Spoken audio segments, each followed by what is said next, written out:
People say a life can fall apart slowly, but for Amelia Rowan, it collapsed in one night. And what she didn't know was that the person who would save her future wasn't a lawyer, a politician, or any of the powerful friends she once had. It was a janitor mopping floors at midnight. A single dad whose worn-out shoes didn't match his unbreakable spirit.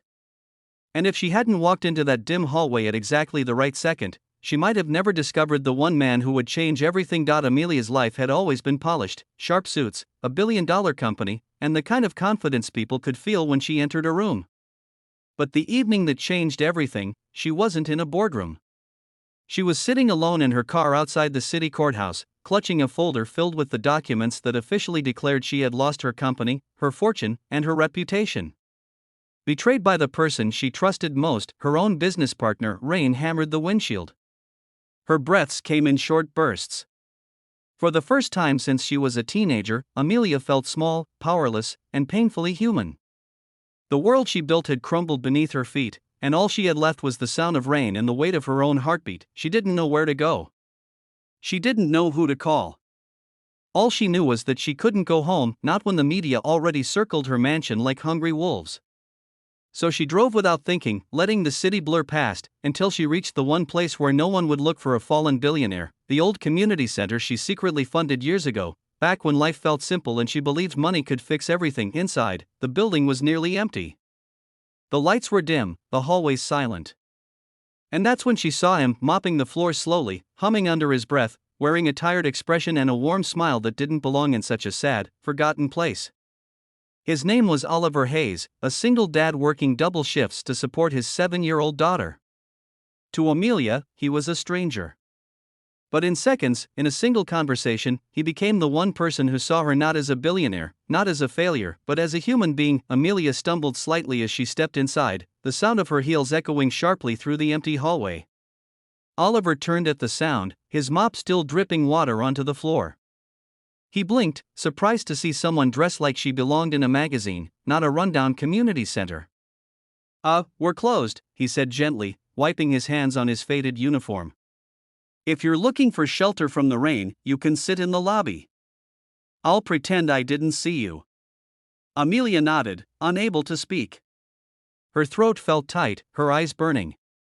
She walked to the nearest bench and sat down, staring at the wet shine of the freshly cleaned tiles. She didn't expect him to approach, but he did. Slowly, cautiously, like he sensed her chest was a glass box that might shatter with one wrong word. "You okay?" he asked softly. Amelia laughed under her breath, a bitter, broken sound. "Does anyone ever say yes when someone asks that?" Oliver gave a small smile.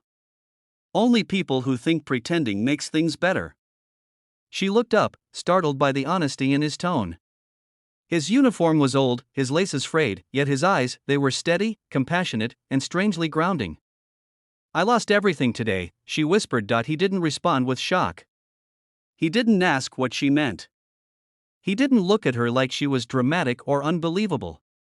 He simply nodded, like he understood that losing everything didn't mean just money, it meant direction, purpose, identity. "My ex-wife left because she said I wasn't enough," Oliver said quietly. "Took half of what I owned. Then I lost my job. I know what it feels like when life kicks you so hard you can't breathe." The words softened her walls a little. She hadn't expected someone like him to understand someone like her. But pain didn't care about status.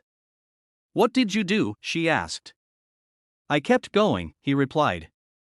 "For my daughter. For myself.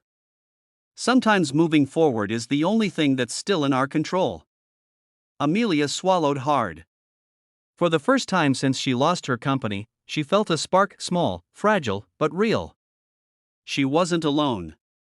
They talked for nearly an hour, about life, mistakes, regrets, and the strange way the world sometimes forces you to collide with exactly the right stranger at exactly the right time.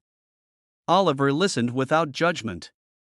He didn't offer solutions or pretend to fix her problems. He just listened, and that was more than anyone else had done. But everything changed when Amelia stood up to leave.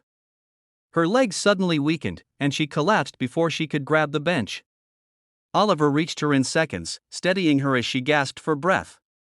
"You haven't eaten, have you?" he asked. She shook her head. "Wait here," he said and jogged to the small staff room. When he returned, he held half of a peanut butter sandwich wrapped in foil. "It's my dinner," he said with a soft grin. "But you needed more." Her throat tightened painfully. No one had given her anything without expecting something in return, not for years. "Thank you," she whispered. His simple kindness hit her harder than anything else that day. And in that moment, she realized something: maybe losing everything wasn't the end.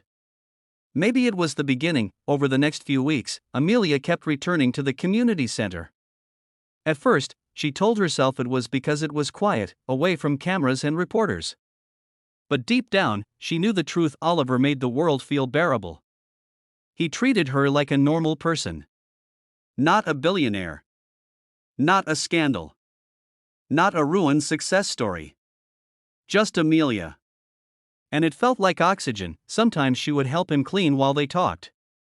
Other times they would sit on the floor with takeout meals he insisted on paying for even when she protested. They laughed.